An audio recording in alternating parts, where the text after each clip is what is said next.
I call. Just as we vote, we're adjourning, right? I'll call for that motion in just a few minutes, Ms. Wells. I'd like to at this time call the recess meeting for the Nash County Board of Commissioners back to session at 4 o'clock on March the 11th. And as we all know, it's customary for us to begin our meetings with a prayer by a commissioner. During this time, you're welcome to stand and join that prayer. You're welcome to use it as a moment of silence in your place, or you're welcome to use the time to have your own prayer, whichever you so desire. And then we normally have a pledge of allegiance, so I'm going to add that to the agenda since we're in the big room, and I'll call on Mary Wells if she would have the invocation at this time. Our Father, we come together today to make some big decisions for Nash County. God, we know that we're not going to make decisions that everybody's going to be happy. But God, we're going to make a decision we hope that everyone can live by. God, we just ask you to bless each one of the commissioners, and we ask you to bless each one in the sheriff's department, Lord, as we all working together to do what's right for the county. Just be with us, keep us close to you, and forgive us for the time we failed. In Jesus' name, amen. Amen. Amen. You want to send the pledge? I pledge allegiance to the flag of the United States of America and to the republic for which it stands, one nation, under God, indivisible, with liberty and justice for all.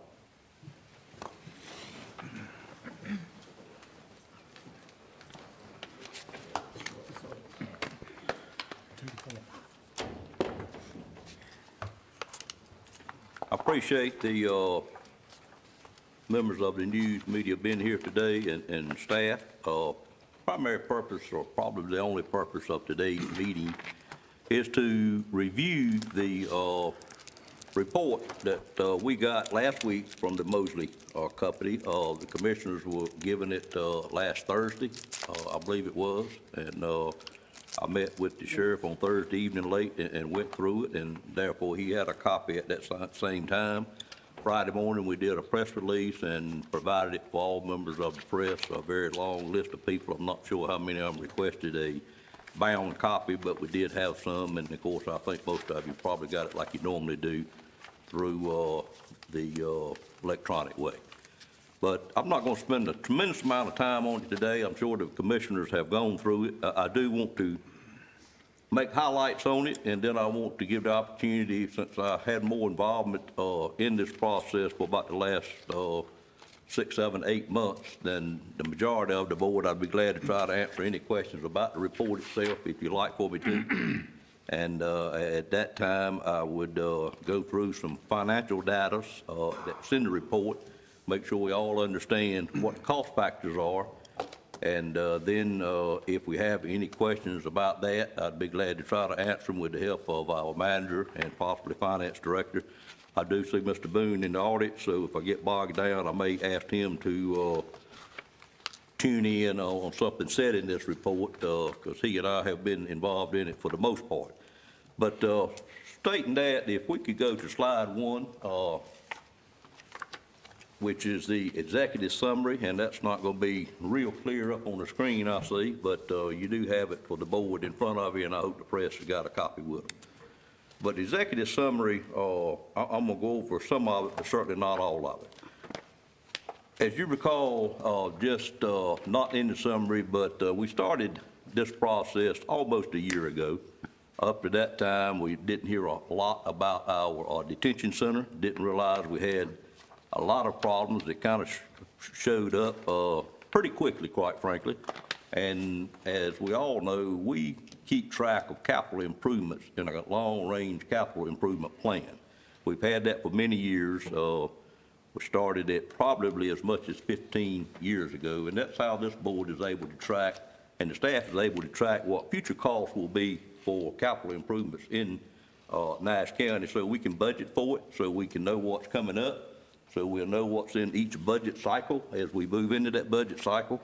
To me, it's one of the most important documents that we work off of. I think in the early years of being a commissioner, Fred, I'm sure you would agree, and Ms. Lou, that we probably didn't do a real good job back then, and things kind of got sprung on us. But in the last, say, 15 years, we've kind of known all along where we were for future capital needs, and then we would plan for them. I will say that, like most things, we never quite met our mark as far as starting the project at the year we had projected 10 years ago. But we did always work from the list, and I think we've done a respectable job for the citizens of Nash County in keeping track on that list. In the early years, we were, quite frankly, spending a tremendous amount of money on schools, because we had gone in Nash County about 25 years without hardly spending anything on schools. We built one school, Inglewood, not Inglewood, but Bivenue, over in the Inglewood area. Bivenue Elementary School is the only new school we had built for about 25 years, and we were way behind, particularly out in the rural areas of the county. So we did a tremendous amount of financing of schools. Some of it was done with some state bonds. A lot of it was done through local borrowing, and we got ourselves in fairly good shape on schools, even though we have a current need now that we have already appropriated funds for, with some help through some money that they took from us and given back to us, I guess you would say, in a way, through the lottery funding. But then we got through the courthouse, $14 million expenditure. We were some 3 years late of what we had hoped to do, but it's done. It's, I think for the most part, everybody is tickled with it. I know the Superior Court judge, every time I see him, he seems to be tickled to death with it. So I'm pleased that is done. And we've done all of this without any tax increases over the last 10 years, which is amazing. It just shows how everybody has pulled together, worked together, and we just did excellent planning. We've had the benefit of a minute amount of growth, but not much growth at all, which to me makes it even more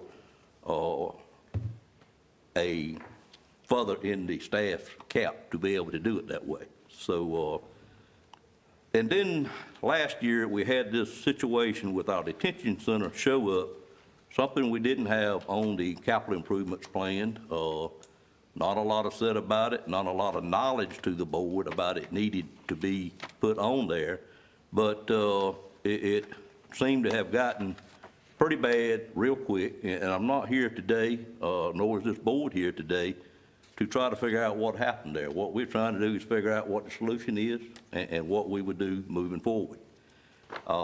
We employed the Mosley firm in November of last year to do a study on our detention center, and what Dan Mace, who has worked primarily on this, says in his executive summary. Mosley Architects was retained by Nash County in November of 19 to perform a detention center expansion need assessment service for the Nash County Detention Center. Services included evaluating the jail needs for a 20-year projection forecast, evaluating the existing facility, and recommended repairs, replacement, renovations as observed, develop expansion options with estimated cost, and present the findings to the county, which is what we got last Thursday.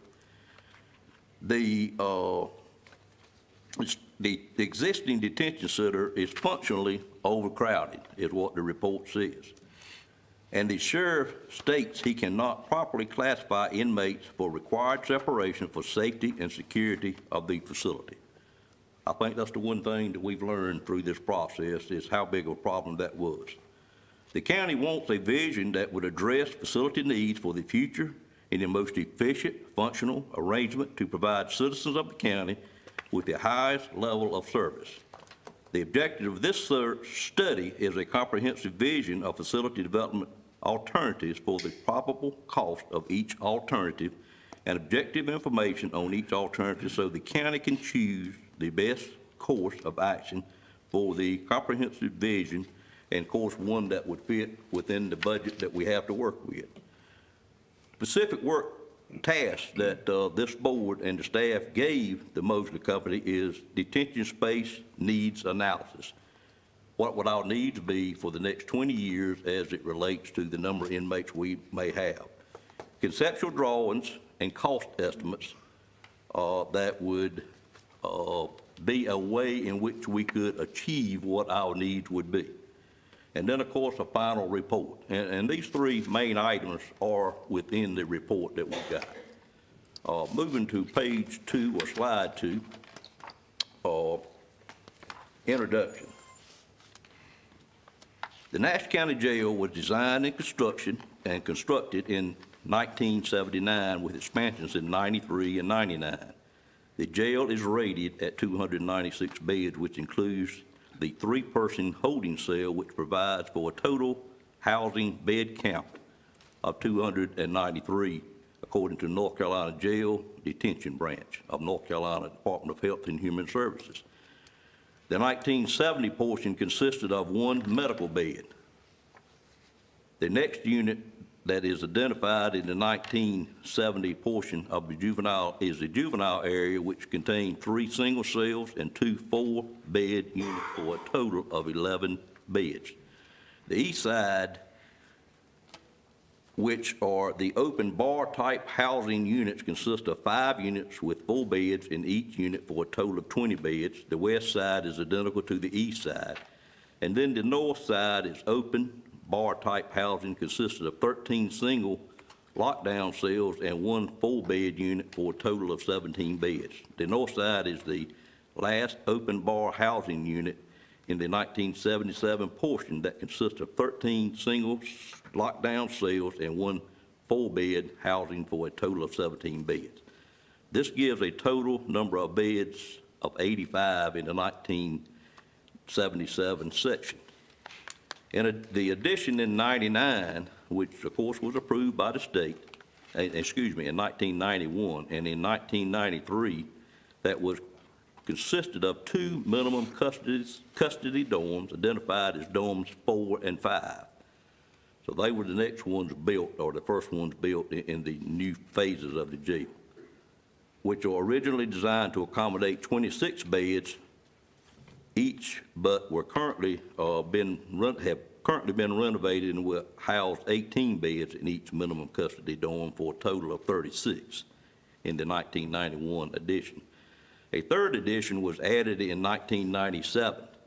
In 1997 now, that really hadn't been that long ago for a capital improvement plan. I remind you, I think we moved in this building in 1999, so only 2 years earlier was this last phase completed, and I certainly hope this building will last us 20, 25, 30, 40 more years. But there's a difference between an administrative building and a detention center, and I certainly realize that. But in the 1997 edition, it consisted of the items that we have heard a lot about, which is 3 40-bed minimum custody open dorms, identified as dorms 1, 2, and 3, and 1 housing unit identified as the female area that consisted of 18 lockdown, medium, maximum, double capacity cells for a total of 36 beds in this housing unit. Dorm 1 has, of course, since been modified very recently, or this past year, which changed it from a 40-bed capacity to a 20-bed capacity by removing the upper level bunks in that particular one. So the 1997 edition now has a total bed count of 136. The overall breakdown of beds currently in the Nash Detention Center, which I think is a very important item, Mr. Outlaw, we talked about that a little bit, is 136 beds minimum custody dorms, 30 beds medium/maximum single occupancy lockdown cells, 36 beds medium/maximum double occupancy lockdown cells, 56 beds minimum maximum capacity 4-man cells. So therefore, the overall bed count is now at 258 at this time. Moving on to slide number 3, which is the architectural observation. And the overall condition of the exterior of the jail we found through this report is in pretty good shape, with some notable items that need to be, of course, corrected, which would be likely with any old building, but they found the exterior of the building itself, quite frankly, in pretty good shape. Overall, the roof on all of the different sections of the jail are in good shape, and quite frankly, the majority of them have been replaced pretty frequently. And this stuff comes directly out of the report, but it had a lot of words with it, and I don't take so much time going through it, because I know we've studied it. The exterior grounds around the building and the structure itself are in good shape. That's the area outside and all around. And of course, quite a bit of that got redone during the expansion over at the courthouse. When you go into the interior, and there's about 50 pages in here that concern the interior of the facility, it was found to have a wide range of conditions, quite frankly, according to Dan Mace. Some areas were in good shape, some of them in relatively good shape, and we had many areas that needed work, quite frankly, back when this report was first started. I will say that quite a bit of that work that was listed has now been completed through the work that we've done over the last 3 months. I really won't spend a lot of time going through all the details in here about it, but you have quite a few photographs, showed the things that they felt like needed to be done on the inside. The report also goes into, on slide 4, the key elements of a detention center. Of course, the first one being the kitchen, or the laundry equipment area, and the kitchen itself, but very few items were pointed out about the laundry area itself, and it basically said it was adequate. It was of the size to meet the needs that we had, plus exceed those needs, as long as all the equipment was in good working order, and they found the equipment to be in good working order. So running full capacity, we didn't have any things that were pointed out about the laundry center itself. In the kitchen itself, quite frankly, I thought the report was pretty kind to the kitchen area.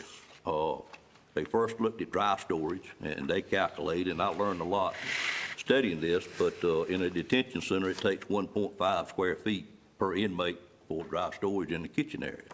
The area that we had was 220 square feet, so it was adequate for what we currently have and what our projected needs are over the next 20 years. The cooler freezer itself, which we have had a lot of conversation with because it did break down at the end of last year or sometime October range. I don't know exactly what month that was. I heard it quite a bit.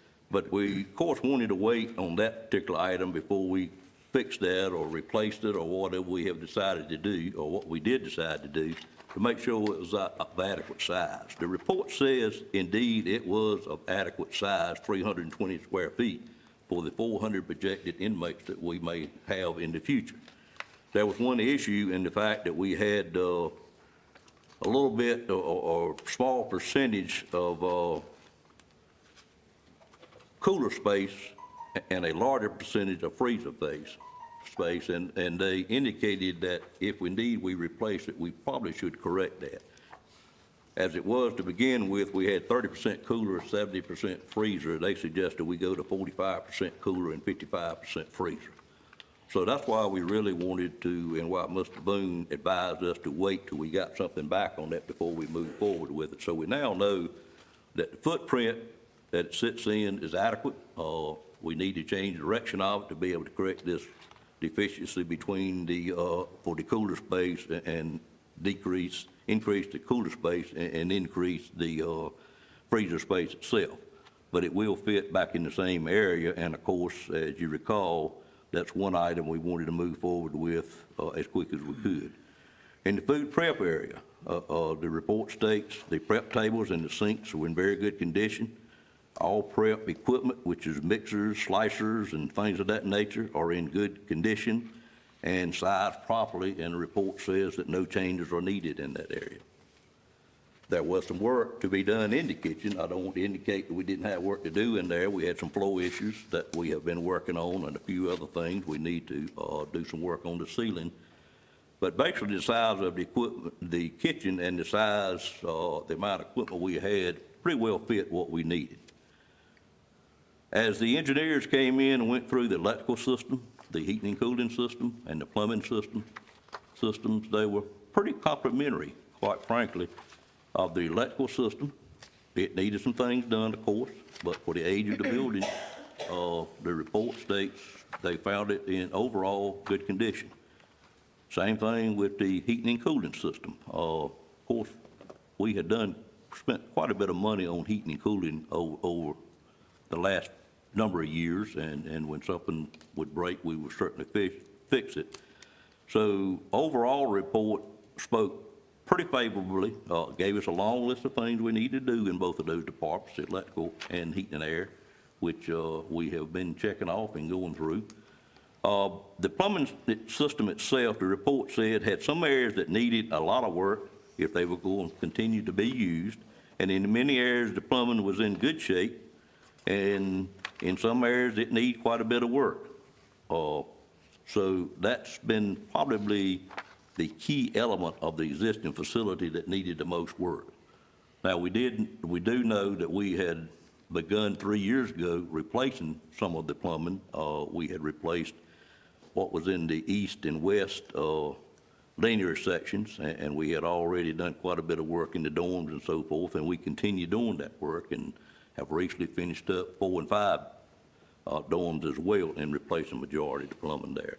So the plumbing is what was the most need of repair if you look at the key elements in a system like that. And then, of course, you have a fourth one here is, for the most part, except for the last expansions, a non-sprinkler facility.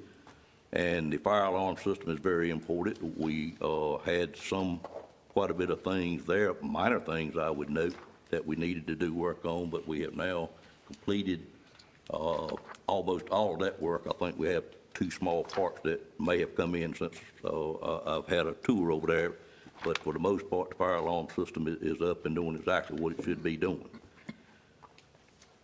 If we'll move to slide number 7, which is in your report, page 29, I want to talk just a little bit about what the report found as far as what our needs were. And I don't know how much time you commissioners have spent looking at this part of it, but this is the part that really caught my eye the most, was how they go through projecting the needs of a facility of this nature. And really and truly, they've got basically a computer program. They put a lot of data in as it relates to how quick our county is growing, crime statistics from the past, and how things are handled through the court system. But what you really realize is the number you come up with for projected 20-year needs is highly based on the data that we have available within the detention center to give them of what's happened in the past. Apparently, we had pretty decent data, I guess. I didn't hear a lot of conversation about needing things that they couldn't get, so I would say to the Sheriff's Department, I think they must have had what they needed. I know that gentleman spent quite a bit of time putting this together. But in the end, if you look at it there on table 5 and down below that on table 6, is where they came up with the fact of what we need presently, what we average presently, and then what we need 20 years from now. And the whole study was based on what our needs would be in 2040 and what our needs were currently as we see it. And then taking that, moving on to slide number 8, the conclusion part of it, of the report itself. And just to read a couple of things I highlighted in that, Nash County is bordered by Franklin, Johnson, Wake, Wilson, Edgecombe, Halifax, and Warren County. Never really thought about how many counties we actually touch, but it's quite a few. Out of the 7 adjacent counties, 2 are addressing jail needs currently. Johnson County, which is, we all know, is a very rapidly growing county, and I can certainly understand why they would have detention center needs. And it's currently in the design of a new replacement facility.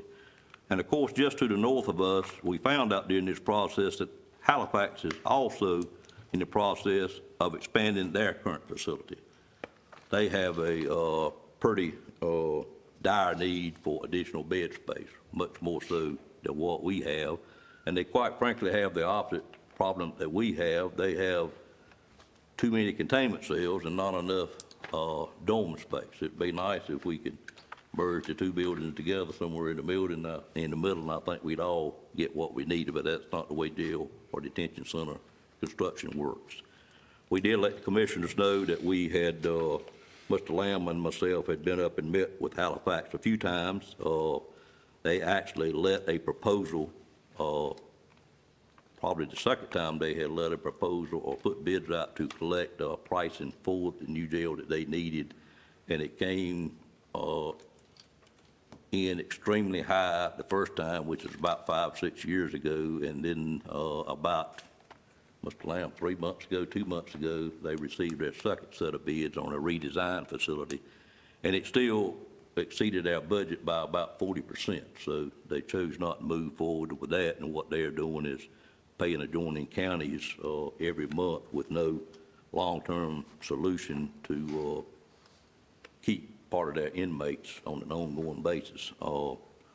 We had asked them, they were interested, as well as we wanted to look at all of our options and potentially looking at a regional or a twin county or a 3-county or 5-county solution to numerous counties that touch one another in this area. We did entertain that thought with them, talked to them some, and we advised the commissioners we had done that, but really we were waiting for this study to come back to see what our need was and just to see what our potential cost would be if we continue to do it here in Nash County. So we just let them know after our second meeting we needed some time to pause and see what our study said, and I hope after we finish with what we're doing here today, we'll be able to appraise our neighbors to the north what direction we would be going in so they can continue to evaluate their needs. Based on the projections that we got, utilize the highest admission rate, a total of 403 rated beds would be required to meet the classification and peaking requirements through year 2040. And it's key to understand that that's our primary need. We are not short on bed space based on our average. What we're short on is classification issues. We don't have enough containment cells, is what this report said over and over, to match what inmates that we have in our facility now, this day of 2020, that we are having to contain in the jail. As I've traveled throughout various counties in my work, and of course in my work on the state board that I'm on, I've talked to quite a few other commissioners and other people involved, and it seems like they all agree on one thing, no matter where part of the state you're in, unless you're in an extremely rural area, is that the inmates have indeed changed over the last 5 or 6 years tremendously from what we were used to. I think it's related, as the sheriff's department, particularly the sheriff has told us many times, to the drug issues, the new type drugs that we deal with, and of course to the gangs that we deal with in eastern North Carolina sometimes. And I'm sure there are gangs everywhere, but we seem to have quite a few in the area that we are in. The report, in its conclusion, said, should an expansion of the current facility be considered, then 95% of the new beds should be double occupancy cells, with 20% being female, 20% for special needs beds, and the remaining 5% to be restricted housing single cells, and then the rest of them just being double occupancy single cells. What we learned early on was the single cell takes X number of square feet, and Mr. Boone, I don't remember that number, but what you add to it to get the second person in there was very minimal. 70 and 80. 70 and 80, so 5 more square feet, you can put 10, two people. 10 more. 10 more square feet, 70 and 80, that is 10, isn't it? So adding 10 more square feet to a single cell would allow you to put 2 in there if you needed it. So Of course, we need to build a certain number of single because ADA would require us, if we build new cells, to have some that were ADA adaptable, and you couldn't put 2 people or 2 beds in a cell. But that's why the majority of them are containment cells are suggested to be for 2 people rather than 1, and you can always put 1 person in there, as you would all know. The current jail has a larger makeup, as we have said, of dormitory-style minimum custody type beds than what the inmate classifications that we have today needs require. The addition of more medium to high custody beds are needed to properly manage the inmate population. Converting a portion of the minimum custody beds into, converting a portion of the minimum custody beds into medium and maximum lockdown cells is highly recommended. In other words, they're saying that some of the dorms that we have, we may want to consider converting those to a minimum or maximum area and just maybe do away with one of the dorms. The bed type, he says in his report, would be more defined during the later on design phases of the project itself. In other words, this study doesn't tie down exactly what you need. It's an overall view, and the details would come once we would employ someone to move forward with it, designing a plan itself. I think we now, if we could go to slide number 9, I wanted to show you quite a few drawings in here, but I wanted to show you 2 drawings that will really help us understand what is proposed in this when we get to the options that we have available. The first option that the Mosley report says that we have to meet our current needs, or that we would need, would be, if you see the existing jail there in the upper left-hand corner. And if you recall, out back from that jail, that's the loading dock area where the dumpsters are, where the food trucks, et cetera, come up to do the unloading. And then you have what is commonly known as a bullpen area, or an area that is completely fenced in with nothing inside of it. Inside of that fence itself is where option 1 proposed to put a new building that would be constructed, and it would have 2 levels of cells within that building. It would be a total of 94 additional beds in those type cells that we were talking about, that you could either put 1 in or put 2 in, and of course the 94 would be if you had 2 inmates in each one of the cells, with the exception of a couple of ADA ones, I think. That's what you see in blue there. Anytime you do a long-range projection in any type of construction, we do it whether it's a warehouse, whether it's an office building, car dealership, or anything else. You always look at, when you complete this and you have future needs, what do you do next? You try to buy the right amount of land if it's a new project. You try to position your first phase on the land so you'll know where your second phase would be. So Mosley, very wisely, because we didn't give them that much detail on what we wanted, because we didn't know what we wanted, didn't know what we needed, quite frankly.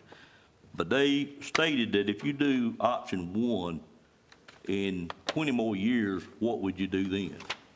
And so if you'll see to the right of option 1, which is primarily yellow, on the right-hand side of that page near the title block, that's what you'll see in the report as option 2. So option 2 is not a substitute for option 1.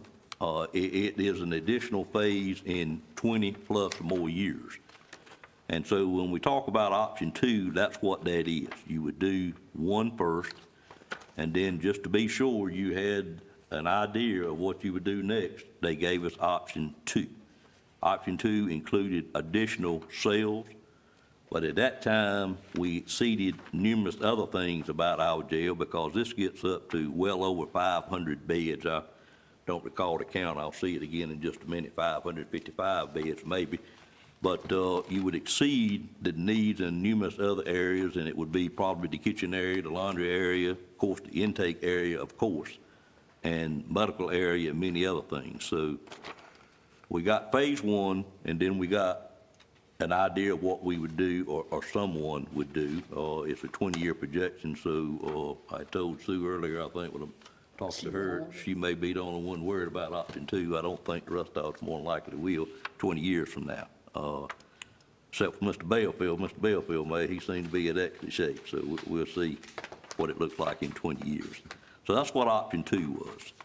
And then, of course, Moses suggested that they should also, it wasn't something we asked for, but to give us an idea of what our cost would be if we just moved somewhere else, moved out of our detention center that we currently have, and construct a whole new building. And if you'll go to slide number 10, that's what that would look like. It would be a complete new jail. It would be 400 beds. And it would have the core areas, or the kitchen area, laundry areas, food prep areas, and all that we have been talking about, that would allow you to go to 500 beds. So that's the growth factor that they put in the new facility total, is to do it within the facility, and you would go outside and build an additional cell area outside of this footprint, but your core area would allow you to get to 500 beds. So that's what that is about. No look, we of course didn't do any looking for land or where it would be located or anything else. They just took what projects they had bid in the last several years, compared it on a per sale basis, and give us an idea in the estimates of what that cost would be if we just chose as a board to start over somewhere else. So that's what that's about, and I wanted you to understand that. I'll pause right there for just a second before I go into the estimates. Anybody have a question that don't understand what the phasing is about? Because it's very important that you understand that before we go over the estimates. Option 3 does not include the land acquisition, though. It does not. It's important to note that, I think. Yeah, it does not, and it tells you that. How much space would you need if you had option 3? It's in Land. there, Wayne, I think 10 to 15 I think acres. it said What'd you 10 say, acre, Dan? 10 acre. 10 acres. 10 acre minimum, I think okay. Yeah, about 10 acres somewhere minimum, which means maybe 15 acres would be adequate. Just try for to that. highlight those Sure. things for the Oh, public's yeah, absolutely, information. yep. Any other questions on where I'm at right this minute? I've Sue? got a question. Do you Sure. have some exact numbers on the option 1 or phase 1, and then the phase 2 on the bed counts there? It's in the report, and that's what I'm gonna go over next. I Okay. wanted to make sure we understood what the phases were before I started giving out numbers. So if you got that clear, I would move on, and quite frankly, if we'll go to, slide number 11 next, and they are, if you got your book with you today, they are your last 4 pages in the book.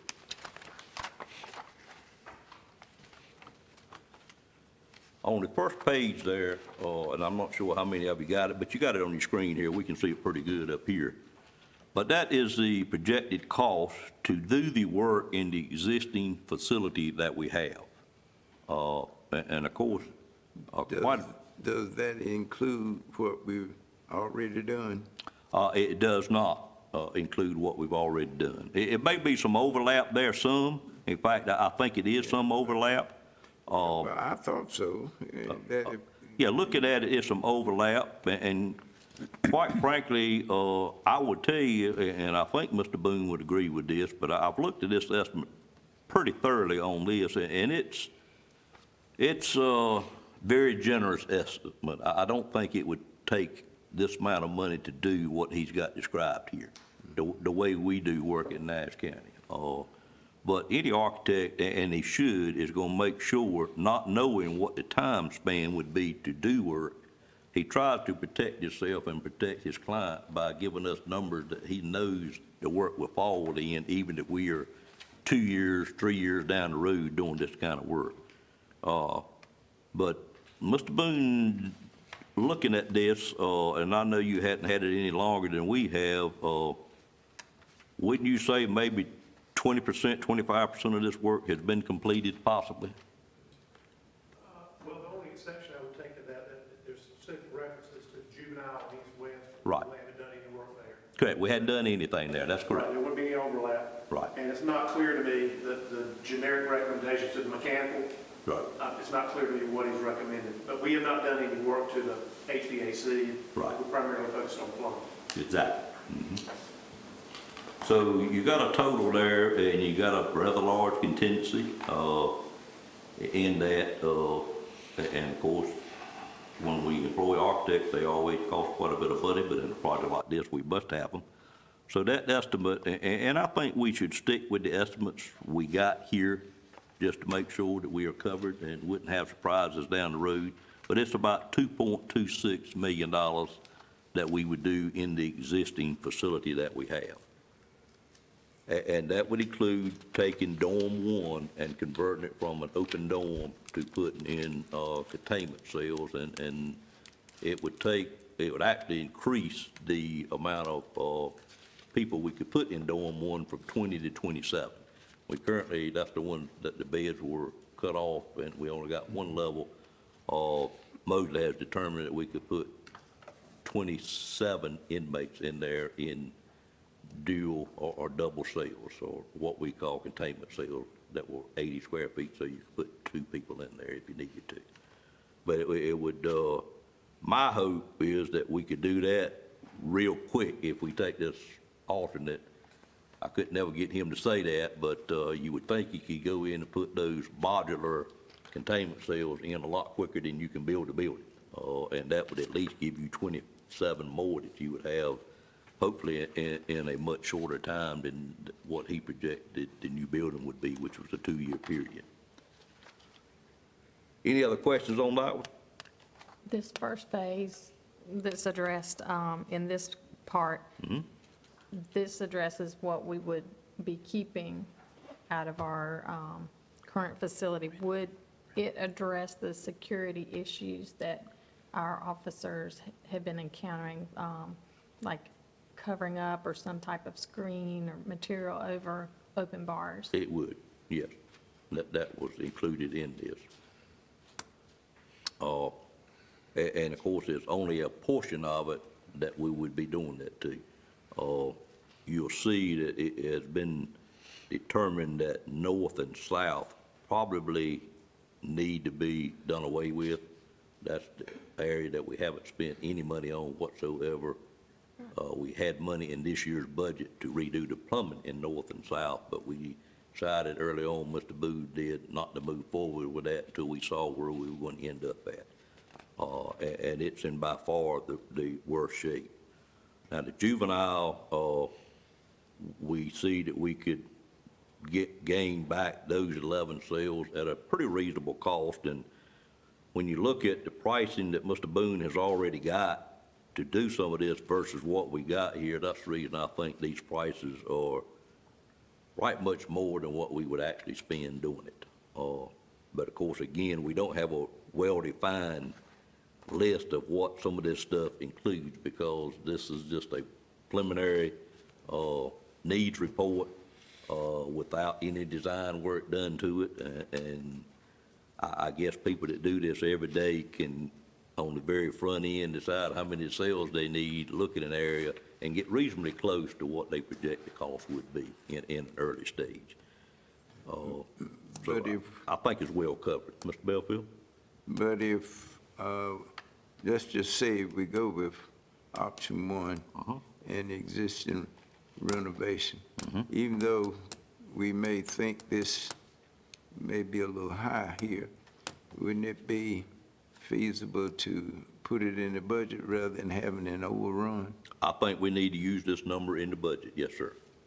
I think we need to plan to use the number that they have given us on each one of these estimates, because they know a lot more about it than we combined do, or anybody that we've got on staff, but this is what they do all the time. And that's quite frankly what we hired them to do, is to tell us what the cost would be. And that's, of course, known as Phase 1B, which is the renovation to the existing jail. If you flip over, you saw on the drawing itself, when you go to the next slide, that there was a proposal in phase one, to build a new building out front in the bullpen area, that would have 94, cells, or 94 beds in single cells. And that would be a rectangular building. It would be a pretty high one-story building, and you would have cells, on the lower level, and then they would be double stacked, and you would have a mezzanine that would have cells stacked on top of cells. So if you look at a lot of TV and you see inmates in a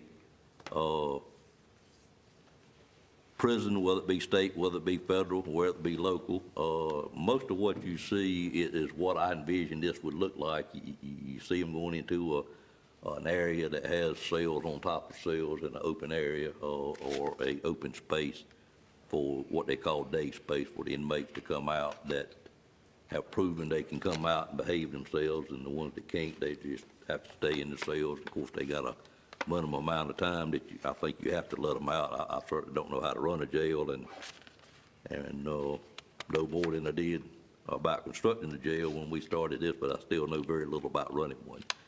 But that's why you see a core area out in the middle, and there would be different times that each cell would come out, is what I would envision. But to get that constructed, we would be looking at $7.75 million. And the time projected on that would be approximately 2 years from the time we make a decision until we have selected an architect, done the drawings, done the site work plans, let the project, and then have it built. I will tell you that we're in a time, Mr. Belfield, is why I would certainly want to use the numbers he had, when construction cost is pretty much at a premium, because most contractors are very busy. I would give you an example of the Halifax job they let 2 months ago. They bid it one time and had no contractors to show up, and that's not a good day. They advertised it and rebid it the next time and had one contractor to bid it. That's just how busy people are, and quite frankly, jail construction is not something that most contractors really seek to do. There are some specialty contractors that do like to do them. And the contractor that did our courthouse addition is one that likes to do jail construction. And there's a couple in the Durham area that like to do them. So I think we're in a pretty good spot where we would be able to get bids, but it's not a very competitive market building detention centers. And we're in a time when, quite frankly, most contractors are pretty busy anyway because of the low interest rate and a long period of time when little construction was being done for about 7 or 8 years, and all of them now have just been able to stay real busy for the last 3 years. But that's just where we are as it relates to that. Any questions on the 94 new bed addition that we're talking about? Well, if we'll move to the next estimate in there, which would be projected that some board will be looking at in 2040, and it would add another 209 beds in that facility that we saw in the same drawing, and it would be a new intake booking area, new laundry. The magistrate area would be located back in that area as well. They would still maintain the existing kitchen, I see here, and they would still maintain 179 beds, and the report says at that time it would be expected, if someone ever does the phase 2, that the other 3 linear sections, which is east, west, and juvenile, would probably be proposed to be decommissioned at that time, simply because it would have 20 more years added on to it. So from 1977 to that point, it would certainly have probably seen its useful life. And if you look at that, of course, it has he puts an escalation factor in it, because we all know construction goes up for the most part every year.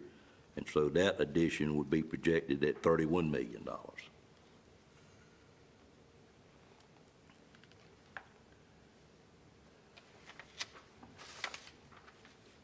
And you saw it actually crossed the street between where you go into the sheriff's office and got over in the lower section. It was primarily in the lower section of that back parking lot, the big parking lot, if you're on Washington Street facing the detention center and the sheriff's office to the left-hand side. So at that point, we would have to close that street up. Mr. Chairman, to be very clear, though, there are a number of things that could take place in 20 years that may or may not make that necessary. Would that be a fair statement? Absolutely. I think you might want to speak to that just a little bit. Yeah, I've got it down here, but I'll go ahead and speak to it. Of course, no one really knows what sentencing laws are going to be in the future. I feel like just what you read and what all of us hear, and hopefully one day in our lifetime, folks will behave themselves a little better than they do now, but I don't know that I really expect that to happen. But we've got pretty stiff sentencing laws right now. Law enforcement may disagree with that, because I know they work real hard to catch people that do things they're not supposed to do, and they hate to see the judicial system put them back out there again. But the trend is going towards, and I've read a lot of articles over the last 3 months, various things from the federal level they're looking at, is to try to use inmates' time in detention centers to try to do things, help them, put them in schools, teach them how to do things so they won't be the same revolving door inmates that we have all the time now. So I would hope that we have peaked out on what our inmates were, count-wise, and maybe sometime in the future it would be going down, but that's just a complete unknown. I think our projections are based on the trends that we have behind us to get to that 400 level in 20 years. So with some good luck and with some proper sentencing laws changing and what we do in detention centers, there are many trial things happening all over the country that have shown good results in reconditioning the mind of inmates so when they get out, they won't be coming right back a week or two or a month or two or a year from now. So hopefully that's where we're headed, and I guess that's what you're referring to, Mr. Outlaw? Correct. So I think I read 3 different pretty long reports in what was happening through the country on that, and quite frankly, some of them are very interesting, and some of them have some pretty good results. So I'll be glad to provide those to anyone, any member that would like to read those. I know the gentleman that used to be with us that works for the Wilson Times now, Lindell, actually sent me one of those reports that he had studied quite a bit because he's always interested in crime, as we all know. So that's just the projection of what they think we would need possibly in 2040. And moving from that, if you just went to another site, started all over again, they would suggest that we build a 400-bed facility with a core for 500 beds. And of course, you see that projected cost without any land or site cost or any utilities run into it. You got site development cost here, but you don't know where you'd have water, sewer there, or where you'd have to run it to. It just depends on where you bought land at, and you don't know what the land would cost. But the building itself and the associated site work was projected to be $50.3 million, as you can see here. And again, that is if we would move forward with that pretty soon, unlike the escalation clause that would be in the second building that you may build if you did phase 1, would have an escalation clause in it that's pretty healthy because of the time span that it would be built in.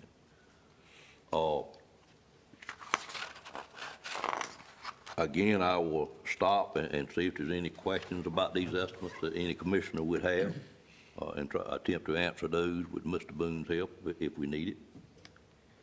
I think the Mosley did a great job on presenting the cost of each one of the options. So you got a 1 and a 1B, and then option 2, which is a future need if you go option 1, and then you got option 3, which of course is a new facility located somewhere on the edge of town somewhere.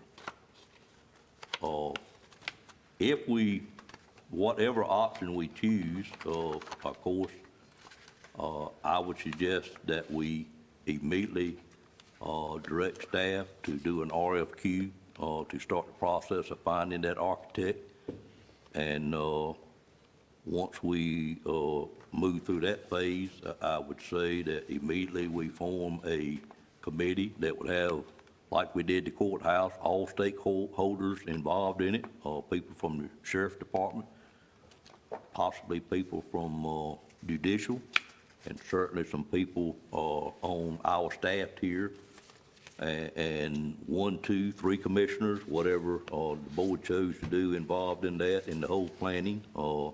I certainly feel the sheriff's office need to be an integral part of that planning, just like the judicial people were when we did the courthouse, because they are by far most knowledgeable of what their needs are, and I would hope that we would go in it, work as a team. That's the only way it's going to work. I think we worked very well on the $14 million together that we spent on the courthouse itself. At the end, did everybody get what they wanted? No. And at the end of this, everybody won't get what they needed, whether it's new, whether it's one of the other phases. But certainly you need to have as much buy-in from the stakeholders as you can get, because we're spending a tremendous amount of money no matter how we go here. And of course, it's not, I don't see any grants hardly to build detention centers with. It's local money. I won't say we won't be able to find a little bit, but we won't find a whole lot. I've actually asked Ms. McGee that question already, and she just gave me a nice smile, quite frankly. But we are charged to, to work together when we're spending taxpayers' money, and I know you all get tired of hearing me talk about taxpayers' money, but that's the people that pay the bills, and quite frankly, they are our customers. So we need to do our best, all the stakeholders, to get a safe facility, a facility adequately sized. A safe facility means certainly for our employees in the detention center and certainly for the inmates in the detention center. Those people, no matter what they've done, are humans as well, and they certainly need to be treated in that respect. But it's a key part to work together on this thing, and quite frankly, I wish the sheriff was in here this afternoon, because we've all got to have a part in this to be able to say we got it right when we get through, and it's just so important to be able to say that we got it right. Any other questions before I go over the options that we got before us? So anything else you want to ask? I just want to say, I think that if we all work together, we can pull this thing out. We all want what's the best. Thank you, Ms. Wills. When you get down to it, really and truly, we got 2 options here. We got option 1, and let me see what page it best tells those on, or explains those. Option 1 and option 1B is the way they are described. And we have one sucky here. They moved this stuff around quite a bit in this book, and sometimes it's hard to get back to where it's best described. And I really don't know that I need it, quite frankly. I'm not going to worry looking at it too much. But I think it's best described on the page with the figures on it. It tells us exactly what, You mean on the estimate itself? Yes. It does. But option one and 1B. 1B, we all know what it is. It's some work in the existing detention center. It's outlined what it is there. And then, of course, you don't do 1B unless you do 1 itself. He named it 1A. And that's the construction of the 94-bed lockdown cell area. That would be one option that we have.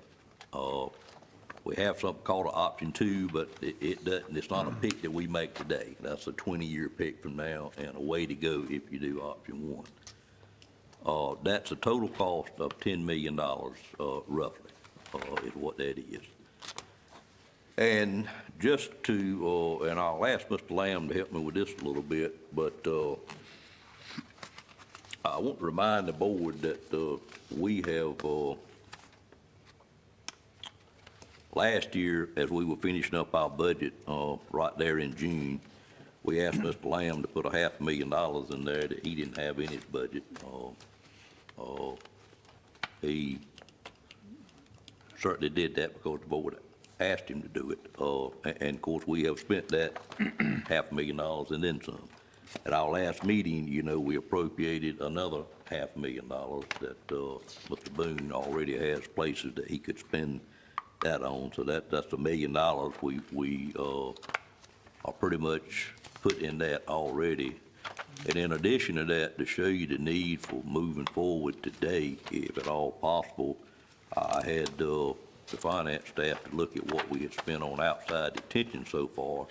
And it is about $550,000 that we have already paid out. And of course, we are running about 100 inmates a night somewhere, so that clock, that cash register is running pretty rapidly. So I don't know what that total would be, but based on the 2-year period, it's going to be a substantial number because we don't have sufficient facilities to bring all of our inmates back.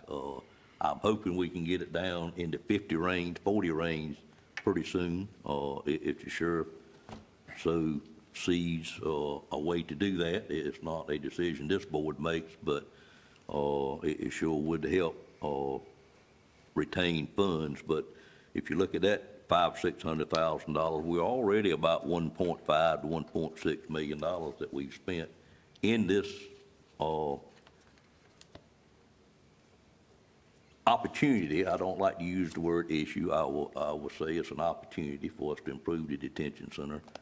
But that's how much we got in so far, and it's going to be clicking along pretty heavily with outside detention until we get something done here. So, and that's money that we didn't have in our budget this year to begin with. We did put half of it in there right at the end, but it wasn't calculated, and it comes straight out of fund balance because the revenue we had already used on other things. I know we're also very interested in continuing to look after our employees and the other needs that we have, and we've got some capital improvement things that we need to continue moving forward. One thing, of course, Mr. Outlaw needs a solid waste facility in his District 4. We certainly need a new, the correct name is not a dog pound, but Animal shelter. Animal shelter, thank you. It's another name that sounds better than that. Humane Society, I think we call it. But we certainly need one of those, and I'm just looking at any time coming into a meeting and we've got a room full of people that wish to have that. I'm surprised we hadn't got it already, but that day is coming because I see it in many other counties.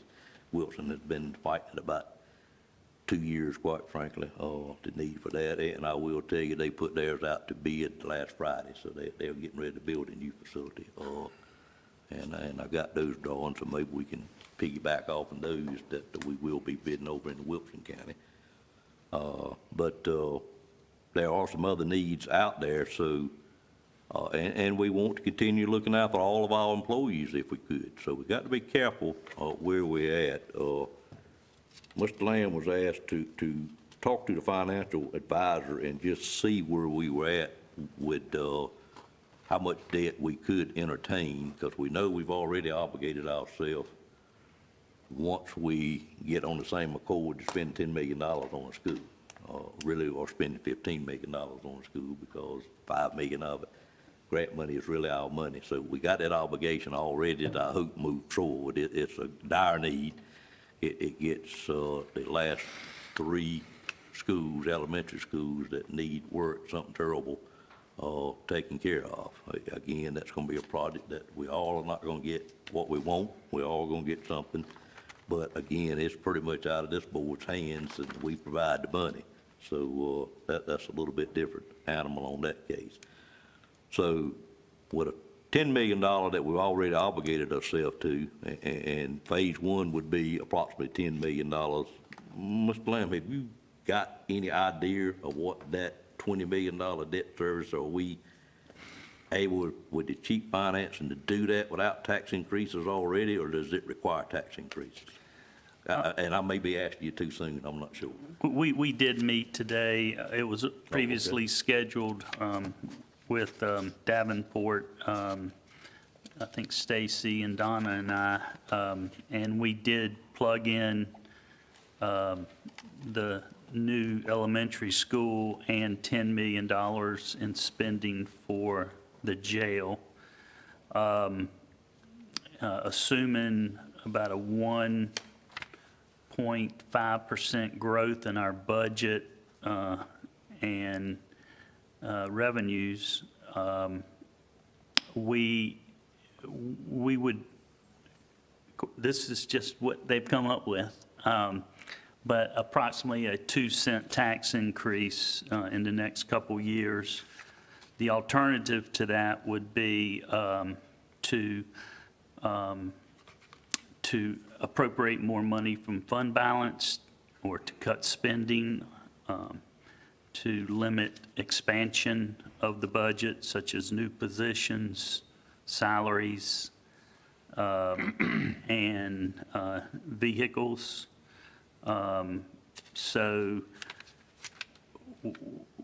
we feel like we have the debt capacity to do this, but as y'all know, the last few budgets have been really tight, and when you add that new elementary school, which will be a net of about, well, we'll have to borrow $10 million for that school, since we've gotten the $10 million grant. And the $10 million estimated on this jail construction, it would appear to be a shortfall in the out years, such that we would need to raise taxes 2 cents, or make one of those other adjustments, increasing the fund balance, cutting spending, reducing expansion. So we certainly have a very tight budget going next year,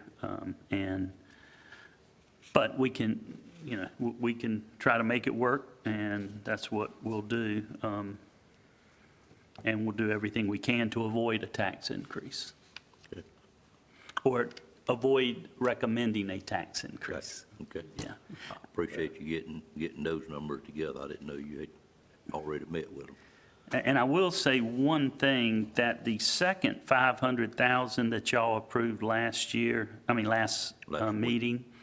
that include improvements, not only the new freezer, but improvements to East West and the juvenile section, which is incorporated in Plan Option 1B. And Donna will go a little bit more into this resolution, where anything we spend after we pass this resolution will be able to come out of debt proceeds that when we borrow the money, and we'll be able to reimburse ourselves for anything we do from this point on. So there is some overlap, but I'm not sure the improvements that we're talking about for East, West, and juvenile is a phase one of those improvements, and there would be additional improvements to that section under the Mosley recommendation. But what, I don't want to jump ahead, but we are going to recommend that we do a reimbursement resolution, which allows us to reimburse the county for any funds used for this project and reimburse ourselves from those debt proceeds when we borrowed the money. Of course, I know, I've watched you long enough to know what you're trying to do there. You're trying to create money to pay the first 2 years of debt service. At least what you're trying at least the first year. Yeah, okay. Yeah, we've got, well, So you that's the next item on the Yeah, agenda. I I'll let understand you know. that. Okay. I'm gonna do one brief calculation here. Would that interfere with a bond rating, AAA bond rating, if we keep pulling from the fund balance? Good question, Mr. Belfield. We are a county that, we've got a double A bond rating. And no county our size has a, in North Carolina, I don't believe, has a higher bond rating than we do, of less than 100,000 people. But I don't think it will. We've got the capacity. It's just we don't have the dedicated revenues at this point to cover the new debt service that we're talking about incurring with the high school, with the elementary school and with the detention center improvements. Plus some more capital projects that's gonna That's right. come up on the radar. We've got a health department that we're going to need, and sometime we've got it in the 5th year of the capital plan, and also an animal shelter, as the chairman mentioned. But hopefully with growth in construction, growth in sales tax, even though I'm really concerned about this coronavirus effect on our sales tax, because if people are staying home and not going out to dinner and not going out and spending money, we could take a hit in our sales tax collections. But it's a moving target. And concerning the reimbursement resolution, if I can jump ahead, and the amount we're asking, we do cushion it a little bit just in case things come up, underground storage tanks or things that aren't anticipated, that we have to come up with additional funds. And in the event we don't come up with such contingencies, we are able to use the leftover proceeds to either further improve the facility that we're mortgaging, borrowing money on, or use it towards debt service. That's kind of what the picture looks like for option one. You've heard Mr. Lamb say that. A few weeks ago, we had Ms. Wood run a annual cost of what it would be if we were to just go borrow $52, $53 million and start over again, or whatever that number would be. And she gave me an amortization statement, which quite frankly kind of scared me to death, because the county always borrows money on 15-year terms. We are allowed to go 20, I think, or up to 20, but we've always had a practice to do it 15, which is something that I think we should always stick to. You usually get a better rate from the banks at 15, and many banks will not lend you money for 20 years. 20. That's true. Yeah. But the debt service on that would be about $4.3 million annually. And when you factor that into where we are, we've never incurred debt of that size on anything Nash County's ever done, quite frankly. 'Cause I've thought about what all we have built in the last 50 years, quite frankly, and nowhere near that kind of money have we borrowed at one time. But to do that, you're looking at a minimum of about an 8-cent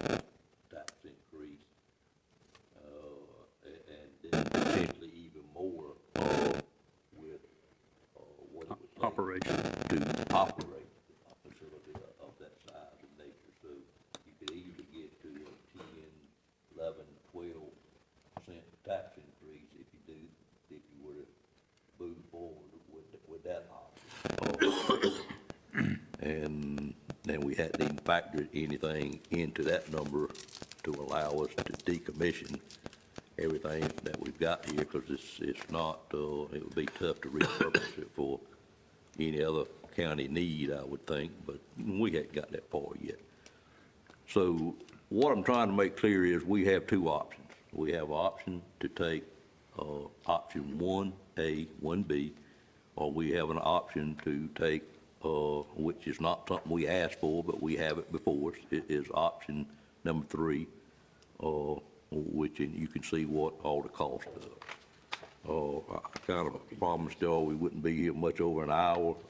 I'm certainly want myself or staff to answer any questions the board might have about this. Well, Make sure you're yes, certainly sir. clear on where we are. Just a comment. Things change so fast now. We're talking about 20 years, 40 years. I wouldn't even be thinking about 40 years out. We don't know what happened. The world may not even exist. So, in my opinion, we need to go with option 1. Let me make sure we don't have And- any questions, and then I will be glad to have a motion from you, Yeah. Mr. Bellfield. But And I have reason why. Go on. if anybody Any other wanna- questions any before we move into a vote? And of course, Mr. Bellfield, if you want to put that in the form of a motion, that's what I hope this board accomplishes today. Okay, Mr. Chairman, I added up the renovation and the expansion. It relates to option 1. We're talking about a total of 47 double bed and cell units, 94 new ones, putting plus the 179 we already have, equaling 273 rated beds. I offer motion that we go with option 1.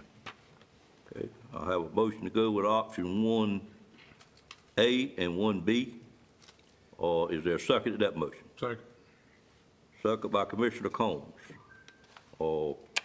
Prior to a vote, is there any other questions or any discussion on the motion that we have on the table? I think I'd just like to make a comment. Sure, that, absolutely, that's what this time's for. If we've got a facility that is, the bones of it, the structure of it is sound, and it's logistically located where we want it, and we're able to make renovations and make additions to it, I think that is being fiscally responsible, commissioners, and I support that motion. Well said. Other comments? All in favor of the motion, let it be known by saying aye. Any opposed? By a like sign? That motion carries. Move forward with option 1A and 1B. I'd like to take care of the other items on the agenda, and then we're going to ask the staff to immediately move into getting us started on this. We're now on item number 4. Ms. Wood, you're going to lead us through this, and if the board remembers, every capital project we do, we adopt a resolution like this early as we can, and that allows us to immediately start putting the cost that we incur from this day moving forward into any borrowed funds, any grant funds, or any other funds that are available, so we're not borrowing money and spending money all at the same time. So whatever we would spend from this point on, even in the renovations in the jail, could be encumbered into the borrowed funds that we would have, which is not the way private enterprise thinks, but Mr. Lamb and staff is able to borrow money so cheap, you have to think like they think on something like this, and it's a good time to borrow money too. But that said, go ahead. What I have before you is a declaration of official intent to reimburse expenditures related to financing for the Nash County Detention Facility addition construction which requires a resolution by the Board of Commissioners so that any funds spent prior to debt issuance may be reimbursed. Reimbursable costs could include engineering, site work, or other preliminary construction costs. As noted in item D on the attached resolution, the resolutions for maximum principal amount of debt of $10,500,000 expected to be incurred on the project. The request that I have before you is that the board adopt the resolution in order for it to take effect. Let me say that we put down the 10,500,000 figure, but that just means we can't borrow more than that under this reimbursement. We can still borrow less than that, if the board so chooses. I guess I would ask why we went from 10 to 10.5. Those unknown things that might come up, we don't know exactly what's under that area. It could be underground storage tanks, could be, yeah. So it just, for this purpose, we wanted to shoot high, but we will look at that prior to doing an RFP for bids to find out exactly what we believe we need at that time. But it will be that amount or less. It won't be more. Everybody okay with that explanation? Okay. You just need action taken on this? I do. Approve this resolution. I would entertain a motion to approve this resolution as presented. So moved. Moved by Commissioner Outlaw, is there a second? Second by Ms. Wells. Any questions on that motion? All in favor of the motion, let it be known by saying aye. Aye. Any opposed by a like sign? Motion carries. Moving to item number 5, which is budget amendments. Ms. Wood? I have a few budget amendments that with the timing of this meeting worked out well. The first one is Department of Social Services. This budget amendments to budget the increase in federal funds received for low-income households to assist in the cost of heating expenses. Available funds must be distributed by March 31st. It's $19,855. No county funds are required. The next item is with insurance proceeds. This budget amendment makes funding available from insurance proceeds received from claims to cover vehicle repairs in the Sheriff's Office, jail, and environmental health, and water damage repairs in the old courthouse area. It's $11,045, and no county funds are requested. Any questions from board members on this budget amendment? They have to spend this money by the 31st of the month? The LEAP money, they do. They have a time frame on that availability of the funds. We got an initial allocation back in December and started distributing that money 1st of January. We ran out of our allocation. Some counties did not use all their allocation, so this is the state giving us additional funds from other counties. Other questions? Entertain a motion to approve the budget amendment. So moved. Moved by Sue. Second that motion. Second. Second by Dan. Any questions on the motion? All in favor, let it be known by saying aye. Aye. Any opposed by like? Well, before we recess, what action does the board need to take to direct staff to proceed with sending out an RFQ to start the process of selecting an architect? I would ask that y'all formally have a vote to direct us to issue an RFQ for this project. Any other questions? I'd entertain a motion to direct staff to immediately send out an RFQ to begin the process of selecting an architect for the expansion and renovation to the Detention. So moved. Moved by Commissioner Combs, there's a second. Second by Commissioner Wells. Any questions on that motion? Fred, you have a puzzled look. You know, you okay? Oh, okay. All in favor say aye. Aye. Any opposed by a like sign? Motion carries as well. Any other business to come before the board this afternoon? Seeing none, I'd entertain a motion to recess this meeting until April the 1st at 9:30 at the Drake Community Building for the Commissioner's first day of budget retreat. So moved. Moved by Commissioner Outlaw, is there a second? Second by Commissioner Belfield. Any questions on that motion? All in favor of the motion, let it be known by saying aye. Aye. Any opposed by a like sign?